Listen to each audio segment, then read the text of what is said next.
Assalamualaikum warahmatullahi wabarakatuh. Selamat datang kembali Sobat Asa. Kita jumpa lagi nih buat lanjutin penelusuran kisah Pak Wardiasa. Kemarin kan kita udah ngobrolin kiprah beliau di industri kimia ya.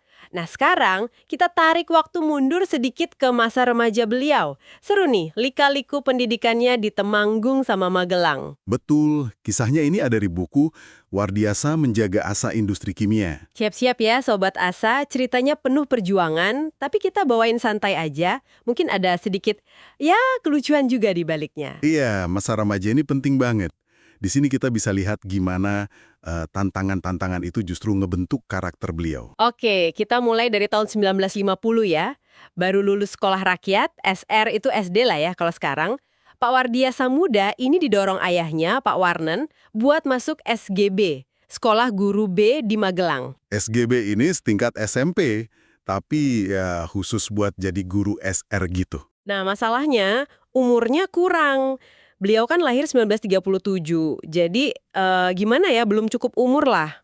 Terus ada cerita uniknya kan soal ini. Iya, jadi guru SR-nya Pak Wardiasa, namanya Pak Dwijo Sumarto, diminta sama kepala SGB, Pak Jonathan, buat memoles sedikit tanggal lahirnya di formulir. Jadi ditulis 1936, gitu, biar lolos syarat umur.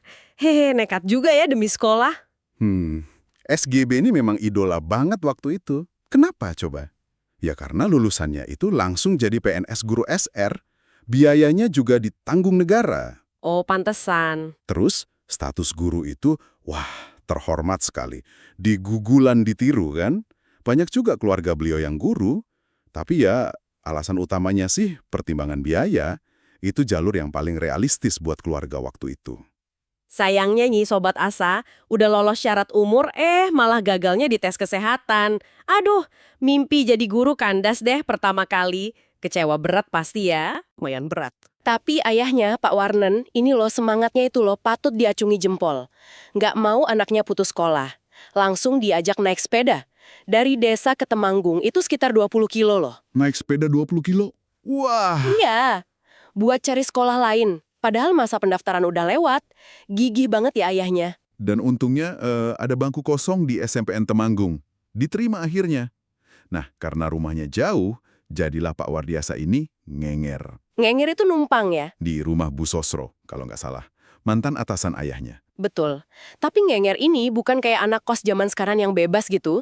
Ada tugasnya. Nah, ini dia bagian serunya. Pagi-pagi itu harus bantu isi bak mandi, bersih-bersih, nyuci baju sendiri. Terus pulang sekolah, belum selesai tugasnya. Masih ada lagi. Sih. Harus gembala 6 ekor kambing. Punya Bu Sosro di alun-alun. Sampai sore.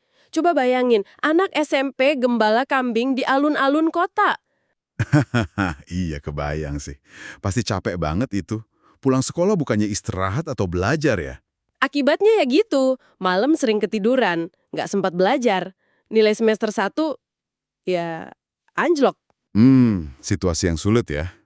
Tapi mungkin di sisi lain, ini ngajarin disiplin sama tanggung jawab juga kali ya di usia segitu. Walaupun ya akademisnya jadi korban di awal. Nah, untungnya Pak Wardiasa muda ini pinter dan berani. Beliau tanya ke ayahnya, biaya bulanan buat Bu Sosro itu berapa? Ternyata Rp30. Terus? Beliau usul, gimana kalau cari kos sendiri aja? Ada yang harganya Rp25 per bulan. Kan lumayan ada sisa Rp5 bisa buat jajan atau apa gitu. Hebat ya inisiatifnya. Wah iya juga. Diizinin sama ayahnya? Diizinin. Akhirnya pindah kos ke rumah Bu Iskat di Jalan Kauman, dekat Hashim Asyari sekarang. Tinggal bareng teman sekolah. Kondisinya gimana di kos baru? Ya, kamarnya sempit sih. Satu kamar buat berempat. Kadang malah numpang tidur di rumah tetangga, Bu Samadi. Tapi enaknya bebas dari pekerjaan rumah tangga. Makan juga disediain.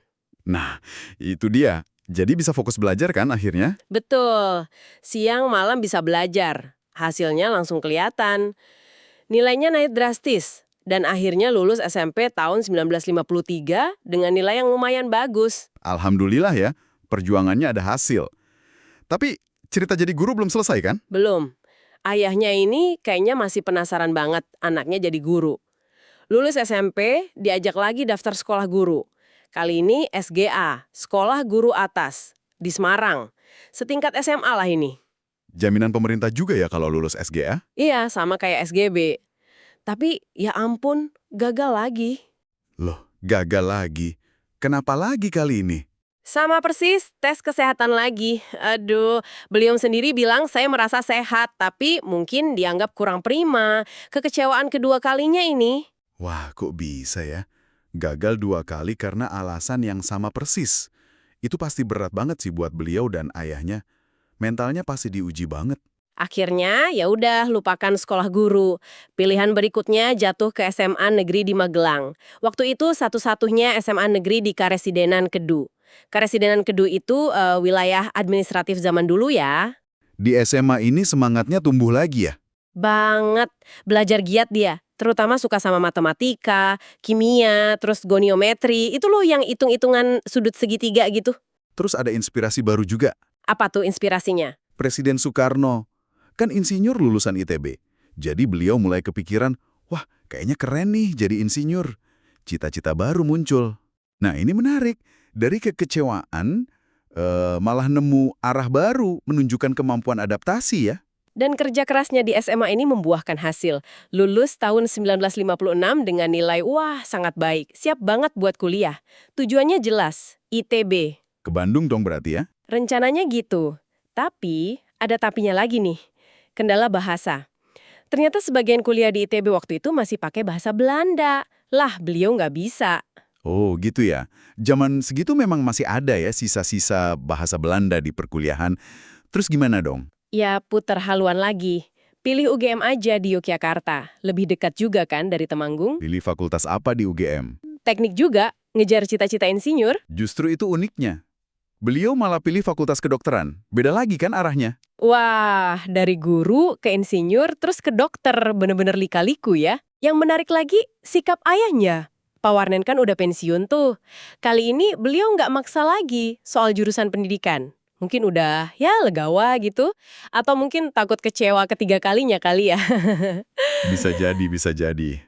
Akhirnya Pak Wardiasa lebih bebas menentukan pilihannya sendiri ya saat itu. Iya, jadi kisah remaja beliau ini benar-benar nunjukin ketangguhannya. Gagal sekolah idaman 2 kali, hidup numpang sambil kerja tapi terus cari jalan, adaptasi terus. Rintangan itu malah jadi pembentuk karakter. Betul sekali. Kegagalan dan rintangan itu ternyata bisa membuka pintu ke arah yang nggak disangka-sangka. Ini pelajaran penting sih tentang resiliensi. Luar biasa emang perjalanannya ya. Dari pengen jadi guru, takdirnya berkata lain, sampai akhirnya menatap masa depan di kedokteran UGM waktu itu. Nah, jadi kepikiran nih Sobat Asa, kalau Anda ada di posisi beliau waktu itu, ngadepin penolakan berkali-kali gitu, kira-kira bakal sekuat itu nggak ya? Atau iseng aja nih mikir, gimana ya jadinya kalau dulu beliau itu lulus tes kesehatan jadi guru? Pertanyaan menarik itu buat direnungkan. Oke deh, Sobat Asa. Jangan kemana-mana dulu ya. Tetap ikuti penelusuran mendalam kami selanjutnya. Masih banyak topik lain yang pastinya unik dan menarik buat kita kupas bareng. Terima kasih banyak sudah menyimak obrolan kita hari ini. Assalamualaikum warahmatullahi wabarakatuh.